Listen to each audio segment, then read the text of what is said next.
People who have been to the live taping of a show, what did you see that the TV audience didn't? They film more than one episode in a day, and when they go to commercial they just take like a 30-second intermission and then start filming again. I went to Wheel of Fortune years ago on a school field trip. Interesting on Jeopardy, the commercial breaks are pretty much in real time. Alex and Johnny take questions from the audience while the contestants get makeup redone and some water to drink. Whose line is it anyway? There was an unlikely roommates bit and the audience suggested Bill Cosby and Adolf Hitler. On the broadcast episode, it appears the producers nixed the idea and they had the audience suggest something else. In reality, the show stopped for about 15 minutes after the idea was nixed, and there was a big debate between the cast and the producers. This was back when Cosby still had the America's Dad image and the execs were worried that he'd sue. It backfired anyway as the cast kept sneaking in Cosby and Hitler references during the rest of the episode and those made it to air. Genuinely one of my favorite episodes of the show because of this, especially Ryan's ending to the hoedown. I don't need to know what to think about the debate though.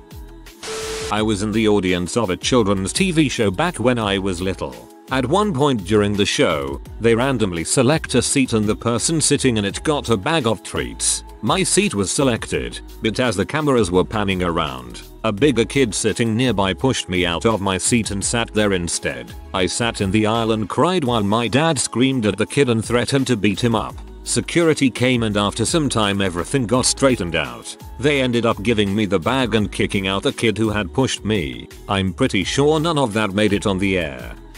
Back when I was little, I glossed over that part on the first read. Boy, was that a ride. We went to a taping for Good Morning America on Thanksgiving. The segment involved the guests cooking a side dish for Thanksgiving dinner. They gave us all samples of what they were making that we could eat while they cooked. The taping of the segment itself was really frantic cause it was actually Liv and the director was going crazy behind the camera trying to get the segment wrapped up in time. They set up and broke down the set really quickly. They also did a lot of moving audience members around and placing certain people where the camera could see. They even placed one kid with a different family cause his shirt contrasted nicely or something lol. Hi little Timmy, sit over here. No, you'll be fine. They have candy. A lot of reaction prompting from the Jerry Springer staff. Also an assurance that the rowdier we were, the better a chance we had at seeing some trash boob. When I went, they actually threatened to not air the episodes unless something interesting happened. Then a woman we called Black Oprah started talking and throwing a fit. Not sure why she was called Black Oprah because Oprah is already black. Went to a live taping of the Emeril Lagasse's cooking show when I was maybe 11. During a break he called all the kids in the audience down and personally handed out ice cream cones from one of the fridges on set. He was really kind and really did say bam as enthusiastically and as many times as he does on TV. Going to the Emeril show was one of my childhood dreams. Okay, maybe adult dreams too. I'm so jealous. I went to a live taping of that home renovation show where they yell move that bus. The audience didn't miss much. You wait for 4 hours as they set up cameras and watch them move that bus over and over. It might take longer than 4 hours. That's how long I stayed before I realized I was an idiot wasting my time. 1. Rick Mercer loves to joke around with the crowd off camera and is a really affable guy. After the show, he stuck around so that audience members could all meet him and get photos. Super good dude. 2. Nobody runs around harder than PA's interns. I attended a senatorial debate session between Marco Rubio, Charlie Crist and Kendrick Meek that was hosted by Cookie Carlson. We were told to keep silent during the debate but the audience kept applauding and cheering anyway, mostly for Kendrick Meek, who ultimately won 15% of the vote. After the live taping was over the audience got the chance to ask questions that didn't get aired and all of the politicians came off as far more authentic and sincere during those questions than they did during the live debate. I like seeing politicians like this. It reminds you that they're people too and actually sometimes give a dang. I was an intern for the Colbert Report and saw a lot of tapings during that time. Steven always did a quick Q&A with the audience out of character before the show. Tapings often had to stop because he'd start laughing uncontrollably, which was always entertaining, and during commercial breaks he and the writers or producers would confer on the next segment sometimes. The other cool thing for the audience was that he often did a duet with musical guests that didn't air, and I don't think those generally made it to Comedy Central's website, either. And yes, the studio was absolutely freezing. I really enjoyed seeing the Colbert Report live. Saw the end of Ham Rove, RIP. The surprise appearance of Jon Stewart put a huge cherry on top. Occasionally, on Jeopardy, Alex will misread a clue, or they'll give credit where they shouldn't have, and they'll end up replacing the clue. The judges stop the taping, the contestants all turn around and face the wall behind them, and they put the board back, replace the clue, and then Alex reads the new clue as if nothing had happened. Seems fair. Alex doesn't claim to be perfect and it seems like they take steps to ensure equality. Tonight Show with Jay Leno. Saw Jennifer Hudson, Tilda Swinton, and Maroon 5. After the show ended we were all kept there. Jay changed clothes and did a separate segment with Madonna. That interview wouldn't be seen for a couple weeks. It would be inserted into the show right before the Super Bowl, where she was performing. They spoke like the game was only a couple days away, and Jay thanked us for being in on the big lie. You betrayed Jay Leno's trust. SMH. I have been an extra on Family Feud multiple times. The audience is usually filled with people there for a free taping, but a few people, such as myself, are strategically placed to make the audience look more diverse on wide shots. The handful of us also get paid, but the other people do not. I've seen a few tapings. I went to see Letterman. They would touch up makeup during breaks or even record quick promos, that is. Tonight we've got Actor A on. Don't miss it. It also was freezing in that studio. Bruce Springsteen was one of the guests. During one break they just started playing some of their hits. I saw Who Wants to Be a Millionaire. What you don't see, or think about, is that there is no time limit for these people to answer their question. They cut a lot of the endless silence of people thinking. They also have very strict rules for who can be on. Everyone in the audience gets to take a quiz to see if they might be a contestant. Then those who score high enough get an interview where they see if you're TV enough, I guess. I know some people got cut after saying that they liked to go out for a beer with friends and stuff like that. I went to see Letterman. It also was freezing in that studio. Jokes about the temperature in the theater were a staple of Letterman's NBC days. Glad to hear there's truth to the legends.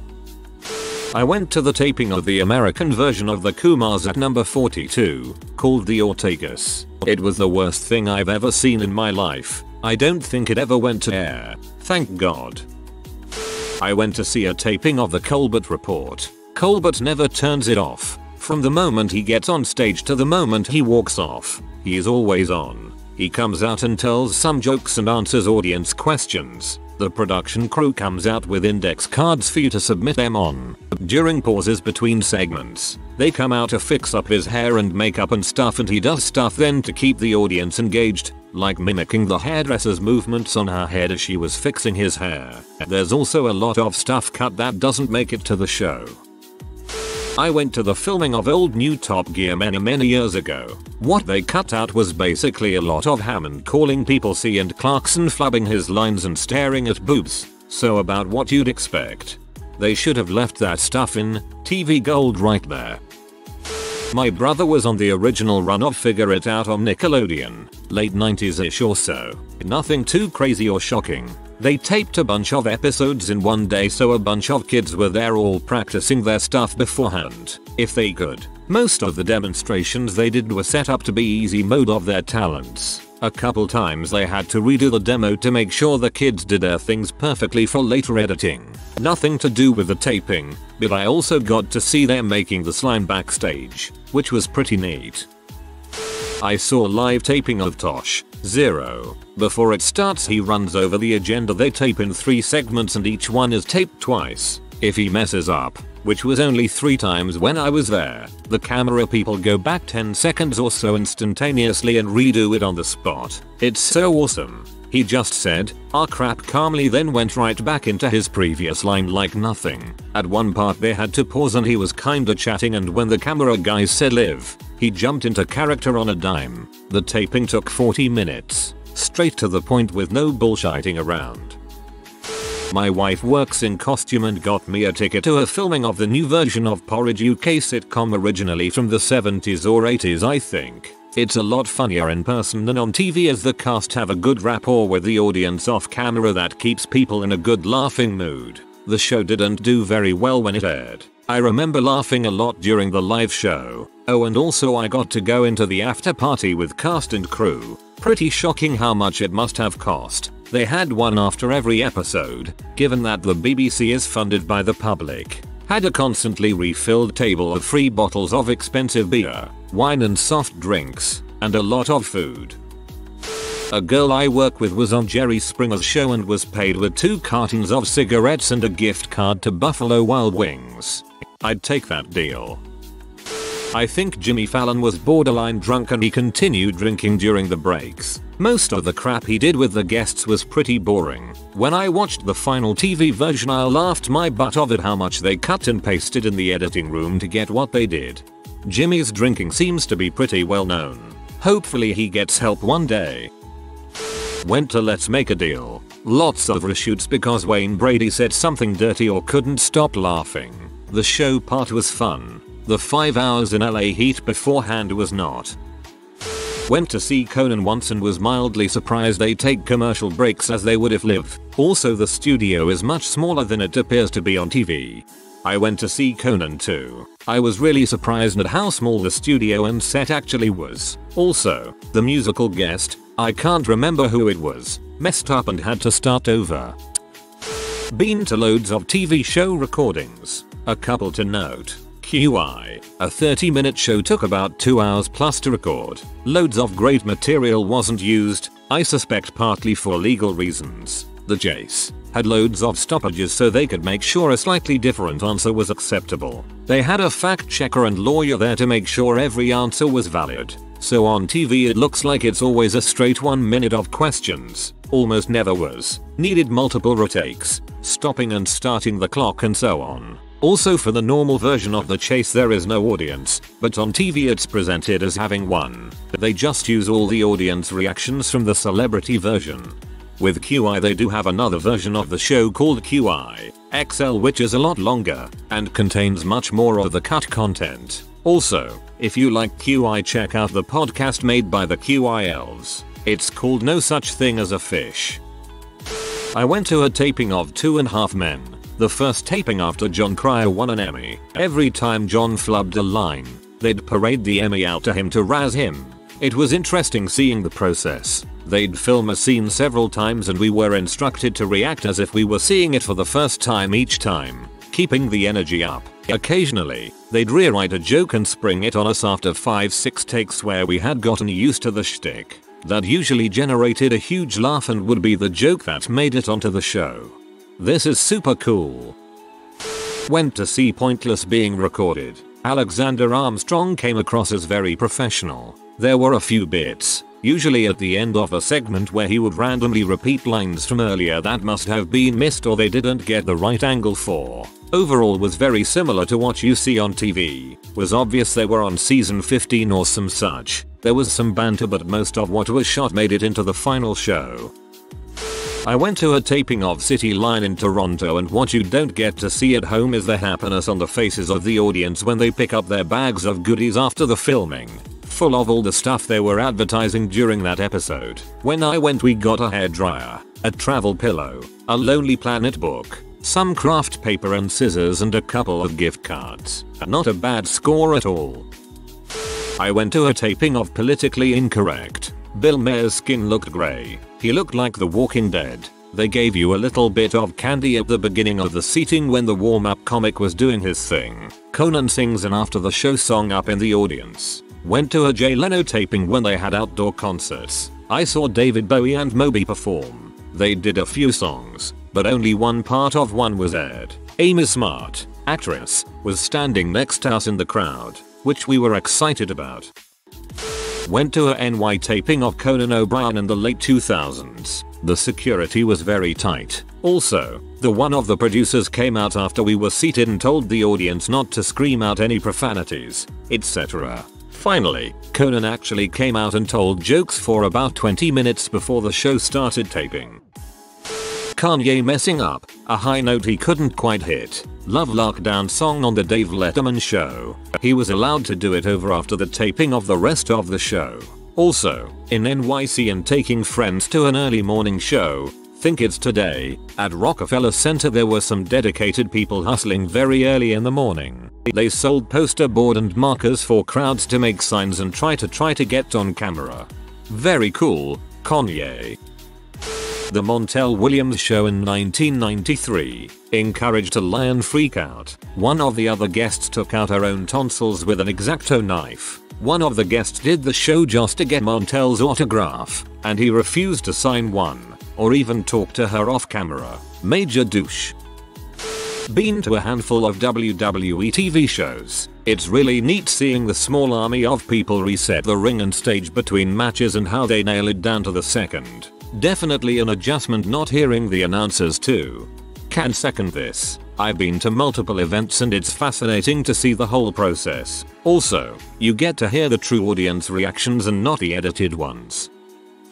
Not a taping of a TV show, but I went to a live taping of a comedy special. Beforehand they had us practice laughing, clapping, and cheering. Looking back they probably spliced it into the final cut. Also, my boyfriend at the time and I were asked if we would like to sit in the second row. I looked around and it was all pretty people or ethnic people that they invited to sit in the front. Went to a Conan taping years back.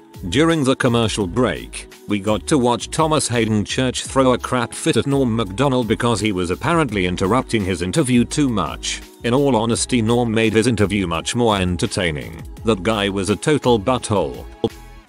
Went to a taping of The People's Court when it was still in Manhattan. The judge is kind of in, but she referred to herself in the third person several times and was mean to the crew. She ignored the audience and rushed in and out between episodes. They taped 3. The bailiff guy shoved his way through the crowd in the studio with a deli bag for the two of them and yelled at people, "Come on dude, you are a failed football player pretending to be a security guard on a fake court show."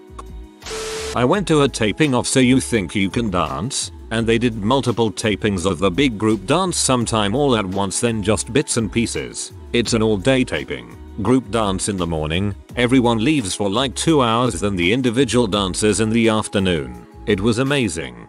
Oh good, this show is my guilty pleasure, but I can only watch it recorded because there's so much crap in between. I'm glad they shortened the shows to 1 hour. We used to go to tapings of A Quiz with Celebs here in Belgium, De Slimste Mens. Whenever one of the contestants was a pretty woman, creeps from the audience were trying to make contact as soon as the taping was done. Most blatant I saw was with Erica Van Thielen, who tried to get to her parents but was pretty much harassed by a guy who kept trying to give her his business card. I saw Conan during the short time he was on the show he was fired from. Al Gore and Jim Parsons were on, with musical guest Jason Mraz. I saw Secret Service people promo taping Conan saying the same thing over and over. Join us after a different local news show every time, when my guests will be Al Gore and Jim Parsons. At the end of the show he pulled out a guitar and sang the end of the show song, which he apparently did every episode. They never broadcast that, except for the final show. What surprised me was that they taped it in real time, even though it was filmed a few hours earlier in the day. Every commercial break was the correct length. Every cutaway to VT or something was timed. Went to 2 Ellen tapings and a taping of The Voice. One thing you don't see or think about is all the waiting beforehand. For Ellen you hang out in a parking garage across the street from the soundstage, then you get in line and get a number and then wait some more. Then you're taken in the order of your number across the street to the stage where you enter into the Ellen shop. You stay lined up though, wait a little longer and then are brought to the stage and you're randomly seated. While you're in the parking garage they have tubs for people to put the gifts that they brought for Ellen in, and a lot of people do. I wonder what they do with all of them. The Voice stage is a lot smaller than I expected. They did a taping of CeeLo Green singing that was supposed to be Live, but they taped it ahead of time. One girl kept having to reset, being suspended from the ceiling for the performance until they got it right. At one point a camera was shooting from right behind me and we had to stay seated and quiet the whole time.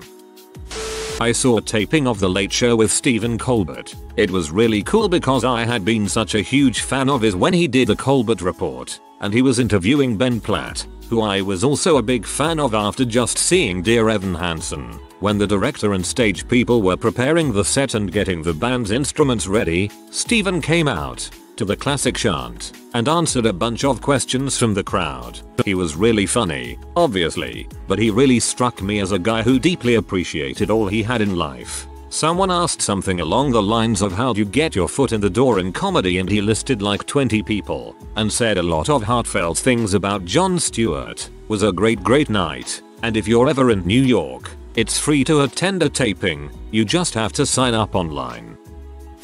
Before the start of the show, you'll be informed to laugh or clap as loud as you can every time the host said something. They practiced us on how loud our claps should be.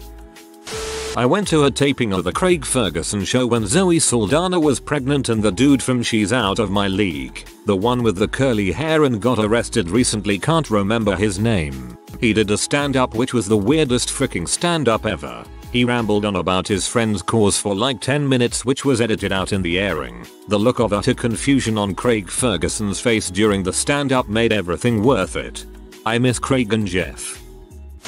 Visiting Kentucky, the Turtleman show pulls up to the nearby pond. He pulls a gigantic snapping turtle out of the crate it's in, starts swinging it by the tail like a hammer throw, launches it into the air, and it slams into a bird.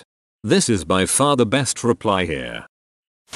Been to a few tapings before for CBC and NBC, and this is what I always observed. The hype guy who comes on before the show starts to try and get everyone excited and amped up. Sometimes this guy also doubles as the rules guy who tells you what not to do during the filming. Lots of cameras. Way more than the ones you see pointed at the hosts when the cameras are zooming at the start of a show. The applause signs. There are a lot of takes. If they don't think that the audience cheered enough, they make you cheer again. The downtime between takes, if it's recorded in advance, you may be waiting up to 3-4 minutes for them to pick back up again and try the scene again. A 30-minute show may take over an hour to actually record. If it's a live show, there's a whole lot of nothing during commercial breaks that usually just involves the hosts having their hair and makeup touched up. How cold everyone in the audience actually looks. Studio temperatures are usually kept on the low side. I went to a Jay Leno show towards the end of his first run with The Tonight Show when I went to LA. It was pretty cool to see it live. They had a comedian warm up the crowd and the band played during the commercial breaks. I remember the guest was Vin Diesel. Nothing too special but cool to see regardless. Also, when I was really young, I went to the Bozo show that was taped and aired in Chicago on WGN. I have a very vague memory of the show, but I remember there was a skit where one of the clowns would put on a hat and it would have the effects themed of the hat. For example, he put on an umbrella hat and it would rain over him. I remember seeing a guy in the rafters pouring a watering can and things like that. My parents still have a picture of me and my brother with the cast from after the show. The picture reeks of late 80s, early 90s. If you are new to the channel, you can subscribe. I publish new videos every day. Until then, check another video.